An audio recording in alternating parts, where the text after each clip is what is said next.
In the last video, we explored the Chaturdasha Vidyasthanas. We also saw an analogy to understand it better. Today, we continue with a little more detail on each Vidyasthana. So, we start with the first collection, that is Vedas, which has the first four Vidyasthanas. The word Veda echoes with knowledge, wisdom, and the age-old traditions of India. It originates from the Sanskrit root word vid, which means to know. The term Veda also branches out from 5 significant verbal roots, which additionally mean the essence of existence, knowledge, discrimination, attainment, and the act of making known. Vedas are often called apaurushaya, that is, they are authorless. It is believed that Vedas were revealed to the ancient sages or rishis during a profound penance or meditation. So the content of the Vedas have been attributed to many rishis, like the famous Gayatri mantra is attributed to Vishwamitra, the Hiranyagarbha Sutra is to Hiranyastupa Angirasa, and Purusha Sukta to Narayana Muni. For a certain duration in time, the Vedas consisted of a large, unstructured, scattered literature which were originally revealed to the various sages. Then Vyasa, whose name literally translates to compiler, is credited with gathering these scattered pieces, organizing them coherently, and then segregating them into 4 distinct Vedas. To sum up, Vedas are authorless, but they are revealed to many sages which were compiled together by Vyasa. For achieving this feat, Vyasa was given the title Veda Vyasa, the compiler of the Vedas. The Vedas remain timeless, never withering with the ages. But what is their dating? The answer is often debated. Some astronomical references within the literature dates it back to around 3000 BC, with some modern researchers suggesting that they date a little earlier, around 1500 BC. Approximately, if we consider 3000 BC, we are talking about something which is around 5000 years old. Let's look at a small overview of each of these Vedas compiled by Vedavyasa. The Ṛgveda, the first one, stands tall as the oldest and grandest of the 4 Vedas. The Ṛgvedic priest is called as Hotra, and he chants mantras that praises the deities invoked during rituals. Yet not all Ṛgvedic hymns are prayers. Their innate curiosity and thirst for knowledge echo in every verse, revealing insights into life's many facets. Questions about the universe's origin, which intrigue today's scientists, were already pondered upon in the Ṛgveda 5000 years ago. Suktas like the Nasadiya Sukta, which delves into cosmic creation, or the Hiranyagarbha Sukta and the Purusha Sukta have been subjects of extensive interpretations in both Indian and Western philosophies. We will look at why are they called suktas, what are mantras, a little in detail going forward. Moving on, unlike the Ṛgvedic poetic verses, the Yajurveda primarily uses prose.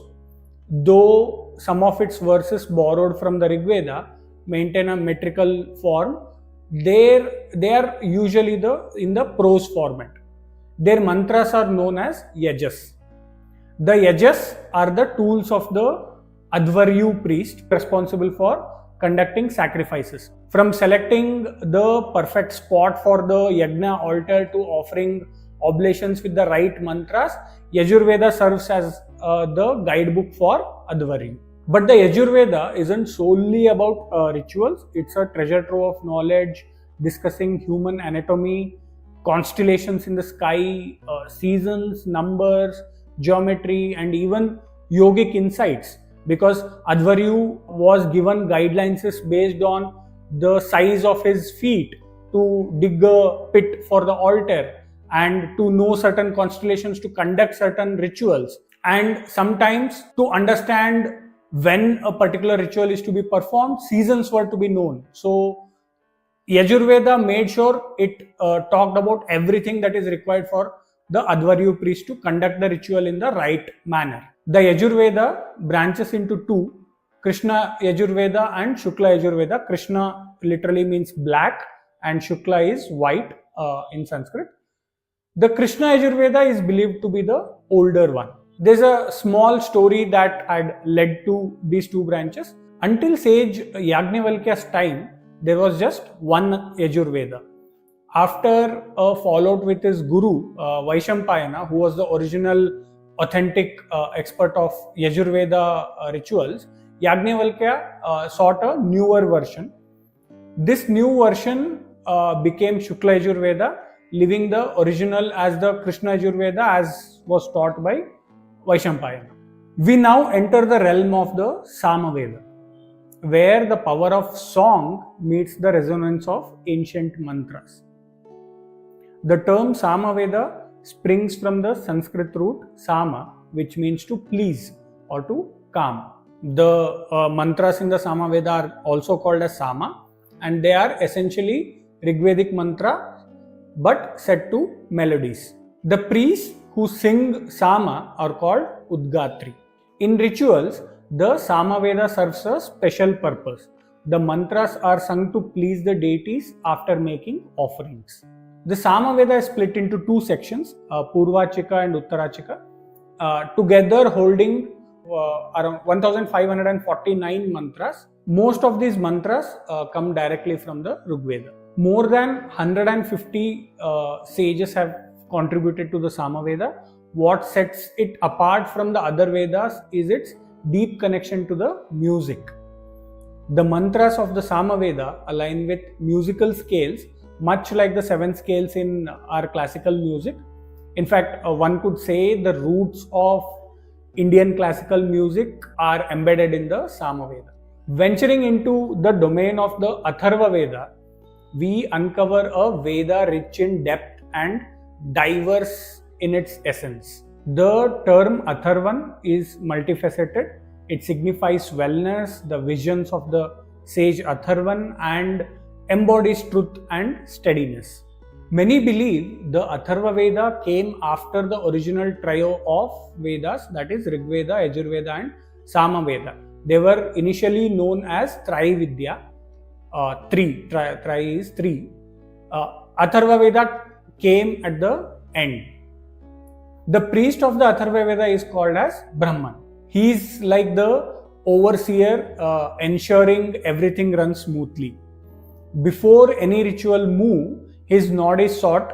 If things stay off course, the Brahman steps in correcting and guiding. To do his job perfectly, the Brahman needs to know the other 3 Vedas inside out. While the Atharvaveda once had 9 branches, today only 2 remain, Pippalada and Shaunaka. And of these, only Shaunaka's teachings are fully intact. So far, we have seen 4 different Vedas and their priests having 4 different functions. Let's quickly reiterate what they were doing. Hotra, the Ṛgveda priest, chants mantras to invoke the deities for the ritual, right?